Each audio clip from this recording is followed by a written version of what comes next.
وزیر خزانہ نے 170 ارب روپے کے نئے ٹیکس مجبوری قرار دے دیے۔ بل پاس ہونے سے ملک جلد ترقی کی راہ پر گامزن ہوگا، اس ساکھدار پر امید۔ ملک کے دیوالیے ہونے سے متعلق خواجہ آصف کے بیان پر رد عمل دینے سے گریز۔ خواجہ آصف صاحب جو کہہ رہے تھے کہ ہم ڈیفالٹ ملک میں رہ رہے ہیں، تو وہ اس پہ تھوڑا سا لوگ پوچھ رہے ہیں مجھ سے جا اچھا سر بس کرنا ہی اچھا سر وہ بتا دیں یہ اب اس کے بعد سر اس بل کے پاس ہونے کے بعد یہ اسٹاف لیول ایگریمنٹ کتنا ٹائم رہتا ہے؟ انشاءاللہ جلدی ہو لگے ہوئے ہیں، کافی کام ہو گیا، تھوڑا سا کوئی چیز رہتی تو نہیں ہے اب کوئی چیز؟ عمران خان کو زمان ٹاؤن سے لاہور ہائی کورٹ پہنچنے میں تاخیر۔ تحریک انصاف کے ہزاروں کارکن چیئرمین کی گاڑی کے ساتھ ساتھ چلتے رہے، عدالت کے احاطے میں بھی کارکنوں کا رش۔ سابق وزیر اعظم کو گھر سے کمرہ عدالت تک جانے میں 2.5 گھنٹے لگ گئے، ویل چیئر کی بجائے پیدل چل کر کمرہ عدالت پہنچے۔ زمان پارک واپسی پر کھلاڑیوں کا جشن، آتش بازی۔ مریم اورنگزیب نے عمران خان کو عدالت پر حملہ آور قرار دے دیا۔ پی ٹی آئی چیئرمین پر عوام کو اکسانے کا بھی الزام، صدر کے دفتر کو اکھاڑا بنانے کا بھی دعویٰ۔ وزیر اطلاعات کا پی ٹی آئی چیئرمین کو عدالتی حکم کا پابند بنانے پر زور۔ صدر نے پنجاب اور خیبر پختونخوا میں انتخابات کے لیے 9 اپریل کی تاریخ دے دی۔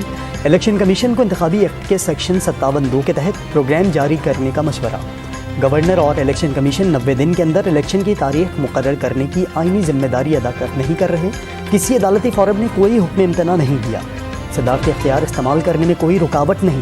عارف الوی کا الیکشن کمیشن کو مراسلہ۔ صدر عارف الوی کے اعلان پر نئی صورتحال خط موصول ہونے کے بعد ہی کوئی رائے دی جائے گی۔ ترجمان الیکشن کمیشن کا رد عمل، پنجاب اور خیبر پختونخوا میں انتخابات کا معاملہ عدالت میں ہے، صدر کے مشاورتی اجلاس میں شرکت نہیں کر سکتے۔ الیکشن کمیشن دوسرے روز بھی فیصلے پر ڈٹا رہا۔ وزیر دفاع خواجہ آصف نے صدر کا اقدام آئینی حدود سے تجاوز قرار دے دیا۔ یہ کون سا آئین ہے جس کی صدر تشریح کر رہے ہیں؟ وفاقی وزیر قانون کا بھی قومی اسمبلی میں سوال۔ احسن اقبال نے عارف الوی کو صدر کے بجائے سیاسی کارکن کی حیثیت سے کام کرنے کا مشورہ دے دیا۔ مولانا فضل الرحمان کا آئین کو پامال کیے جانے کا دعویٰ۔ لاہور ہائی کورٹ نے پنجاب سے پی ٹی آئی کے 37 ارکان قومی اسمبلی کو ڈی نوٹیفائی کرنے کا نوٹیفیکیشن معطل کر دیا۔ شاہ محمود قریشی، شفقت محمود، فواد چودھری، حماد اظہر، غلام سرور خان، شیخ رشید اور دیگر کے استعفوں کی منظوری پر الیکشن کمیشن اور اسپیکر سمیت دیگر کو نوٹسز جاری۔ قومی اسمبلی سے ضمنی مالیاتی بل 2023 منظور، عبدالکبیر چترالی اور سائرہ بانو کی ترامیم مسترد کر دی گئیں۔ بل میں 170 ارب روپے کے نئے ٹیکس تجویز۔ درآمدات پر پابندی کا مثبت اثر، تجارتی خسارہ 21 ماہ بعد کم ترین سطح پر آ گیا۔ جنوری میں کرنٹ اکاؤنٹ خسارہ 24 کروڑ 20 لاکھ ڈالر ہو گیا۔ پچھلے سال اسی ماہ 2.5 ارب ڈالر خسارہ ہوا تھا۔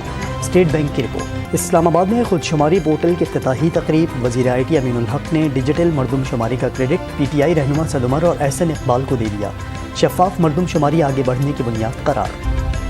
کراچی سمیت ملک بھر میں مردم شماری کا پہلا مرحلہ شروع، ایم کیو ایم کے رہنما فاروق ستار کا میچ فکس ہونے کا دعویٰ۔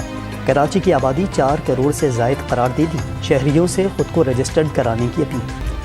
بلاول بھٹو زرداری کالعدم ٹی ٹی پی کو پہلے کی طرح شکست دینے کے لیے پرعزم، افغانستان اپنی سرزمین دہشت گردی کے لیے استعمال نہ ہونے دینے کی یقین دہانی کرائی، وزیر خارجہ کا مطالبہ۔ ماضی کی کچھ غلط پالیسیاں دہشت گردی کا سبب قرار دے دی۔ کراچی پولیس آفس پر حملے کی تفتیش میں پیش رفت، حملہ آور ایمپریس مارکیٹ کی جانب سے آئے، فوٹیجز حاصل کر لی گئیں۔ ڈرائیور دہشت گردوں کو چھوڑ کر موٹر سائیکل پر واپس گیا۔ ملزمان پولیس آفس کے اندرونی راستوں سے واقف تھے۔ ڈی آئی جی ساؤتھ نے اہم گرفتاریوں کی تصدیق کر دی۔ حملے کے تیسرے روز متاثرہ عمارت میں دفتری امور بحال۔ وزیر اعلیٰ سندھ نے کراچی پولیس آفس پر حملے کو انٹیلیجنس کی ناکامی قرار دے دیا۔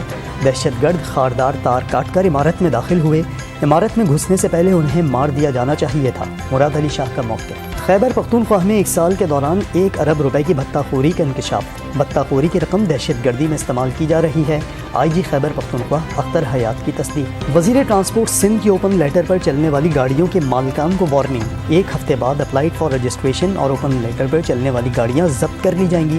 شرجیل میمن نے گاڑی مالکان کو گاڑی فوری طور پر اپنے نام کرانے کا مشورہ دے دیا۔ چکوال ٹریفک حادثے میں مرنے والوں کی تعداد 15 ہو گئی۔ موٹر وے پر بریک فیل ہونے سے لاہور سے اسلام آباد جانے والی باراتیوں کی بس دوسرے ٹرک کی دیوار توڑ کر کھائی میں جا گری تھی۔ خوشیوں بھرا گھر ماتم کدہ میں تبدیل ہو گیا۔ نقیب اللہ قتل کیس میں اہم پیش رفت، سندھ ہائی کورٹ میں سابق S S P Munir Rao Anwar اور دیگر کی بریت کے خلاف اپیل دائر۔ درخواست مقتول نقیب اللہ کے بھائی شیر عالم کی جانب سے دائر کی گئی۔ سندھ کی 6 جامعات میں مستقل وائس چانسلرز تعینات، ڈاکٹر سمرین حسین داؤد انجینئرنگ اور ڈاکٹر طلحہ حلی بہرام یونیورسٹی کے وائس چانسلر مقرر ڈاکٹر تہمینہ مگن کی نصرت بھٹو خواتین یونیورسٹی میں تعیناتی، نوٹیفیکیشن جاری کر دیا گیا۔ گریڈ 17 سے 22 تک کے وفاقی ملازمین کے لیے ایگزیکٹو الاؤنس کی منظوری، وزیر اعظم کے حکم پر وزارت خزانہ نے نوٹیفیکیشن جاری کر دیا۔ ایگزیکٹو الاؤنس وفاقی سیکریٹریٹ، وزیر اعظم آفس، صدر سیکریٹریٹ اور اسلام آباد انتظامیہ کے افسران کو ادا کیا جائے گا۔ پاکستان کے لیے گڑھے کھودنے والا بھارت خود فائنینشیل ایکشن ٹاسک فورس کے رڈار پر آ گیا۔ عالمی ادارے کا دہشت گردوں کی مالی مدد اور منی لانڈرنگ روکنے کے بھارتی ایکشن پلان کا جائزہ لینے کی تیاری، آئندہ سال بھارتی اقدامات پر غور کا فیصلہ۔ کراچی میں پی ایس ایل کا ٹاکرا، پشاور زلمی نے کوئٹہ گلیڈیٹرز کو 4 وکٹوں سے شکست دے دی۔ زلمی نے کوئٹہ کا 155 رنز کا ہدف 19ویں اوور میں حاصل کر لیا۔ لاہور میں پی ایس ایل میچز کی تیاریاں، نگراں حکومت نے chairman P C B management committee Najam Sethi کو مکمل تعاون کی یقین دہانی کرا دی۔ نگراں وزیر بلدیات پنجاب ابراہیم حسن مراد کی نجم سیٹھی سے ملاقات، انتظامی امور پر تبادلہ خیال۔ لاہور میں میچ 26 فروری سے کھیلے جائیں گے۔ پورٹ الزبتھ میں ویمن T20 ورلڈ کپ کا ٹاکرا، پاکستان کی سیمی فائنل میں رسائی کی امیدیں ختم، بھارتی ٹیم آئرلینڈ کو ہرا کر سیمی فائنل میں پہنچ گئی۔ اسلام آباد میں تیز بارش اور ژالہ باری، سڑکیں سفید ہو گئیں، سردی کی شدت میں اضافہ، محکمہ موسمیات نے بالائی علاقوں میں کہیں برف باری تو کہیں بارش کا امکان ظاہر کر دیا۔